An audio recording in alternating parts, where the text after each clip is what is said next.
ушул билим берүү министрине дагы мага кайрылуулар келип атат. Мектептерде 99% эжекелер иштейт экен да. Бир мектепте 100 мугалим иштесе, ошонун ичинде 1 же 2 агай эркек мугалим экен. Калган 98-99 эжекелерден турат экен. Ошондуктан мына эми жалаң эжекелердин берген тарбиясы да жакшы. Ошол жерде бир эркек мугалимдерди да бир көбөйтсөңүздөр жакшы болот эле да. Ушуга бир сунуштарды берсеңиздер, же болбосо эркек мугалимдердин бир айлыгын бир аз көтөрүп беришибиз керекпи? Же бир кызыктыруучу сыйлыктарды, же бир кызыктыруучу бир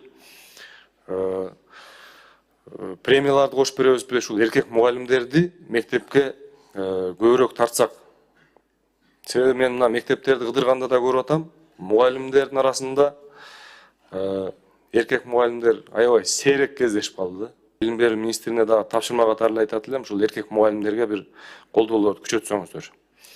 Ана мына мектептерден да кайрылуулар келип атат. Бизде зал, волейбол ойной турган, баскетбол ойной турган залдар жетишпейт. Ошол эле убакта биздин физкультура сабактарыбыз кыш мезгилинде ушул үзгүлтүккө учурайт. Физкультура сабактарын мектептерде көбүнчө өтпөй атышыптыр азыр. Себеби залдар жетишпейт.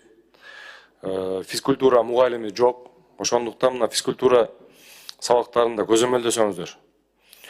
Эмне үчүн мугалимдер жетишпейт физкультура сабагы боюнча? Ушуну да бир көзөмөлдөсөңүздөр.